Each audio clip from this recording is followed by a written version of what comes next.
RC16 దగ్గర నుంచి అయితే ఒక చిన్న ఫోటో అయితే బయటకు వచ్చిందనమాట. అది చూసిన తర్వాత ఫ్యాన్స్ అయితే ఫుల్ హ్యాపీగా ఫీల్ అవుతున్నారు. బికాజ్ షూటింగ్ దగ్గర నుంచి అసలు షూటింగ్ స్టార్ట్ అయిందా అవ్వలేదా అని ఒక టెన్షన్లో ఉన్నారనమాట. బుచ్చిబాబు గారు స్టార్ట్ చేశారని తెలిసాక ఏదో ఒక్కటైనా ఒక లీక్ వస్తే బాగుండని వెయిట్ చేస్తున్నారు. సో అదే పరంగా ఒక ఫోటో అయితే బయటకు వచ్చింది. అటు రత్నవేలి గారు కెమెరామెన్ ఆయన అయితే పోస్ట్ చేసిన తెలుస్తుంది.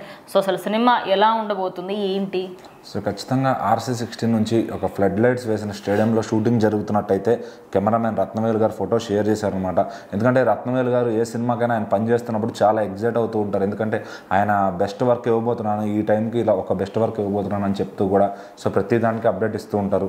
ప్రీవియస్లీ దేవరాకు కూడా అక్కడ పనిచేసినప్పుడు ఆ సెట్స్లో ఫోటోలు పెట్టడం కానీ అలా చేసి ఫ్యాన్స్ని ఎంగేజ్ చేస్తూ ఉంటారు అనమాట. ఖచ్చితంగా అది ఒక మంచి ఐడియాలజీ అని చెప్పాలి. ఎందుకంటే ఫ్యాన్స్ అందరూ అప్డేట్ అని మూవీ టీంని ఎట్లానో సాగొడతారు కాబట్టి సో వాళ్ళకి సంబంధం లేకుండా ఇట్లా కెమెరామ్యాన్ ఇనిషియేట్ తీసుకుని ఆయన చేస్తున్న పని ఆయన వర్క్కి వెళ్ళే ముందో అయిపోయిన తర్వాత ఒక ఫోటో షేర్ చేస్తే కనుక సో ఖచ్చితంగా దాని గురించి ఒక 4-5 రోజులు వేరే టాపిక్ మర్చిపోయి దాని గురించి డిస్కస్ చేసుకుంటారు.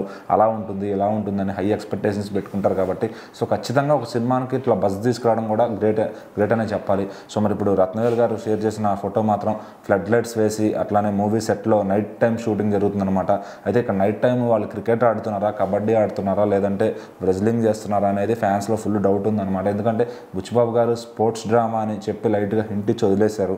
మరి ఇప్పుడు చూస్తుంటే ఈ ఫ్లడ్ లైట్లో నైట్ పూట ఏం గేమ్ ఆడుతున్నారా బాబు అంటే ఇది విలేజ్ బ్యాక్డ్రాప్లో జరిగే మూవీ కాబట్టి సో ఒకప్పుడు క్రికెట్ మ్యాచెస్ కూడా నైట్ టైం జరిగేవి. అట్లానే నెక్స్ట్ మళ్ళీ కబడ్డీ కూడా అట్లా నైట్ టైం జరిగేది. మరి ఇది భీమిలి కబడ్డీ జట్టు లాగా ఉంటుందా, లేదంటే దంగల్లో రెజ్లింగ్ లాగా ఉంటుందా అని రకరకాల ఊహాగానాలు అయితే ఫ్యాన్స్ పెట్టుకుంటున్నారు అనమాట.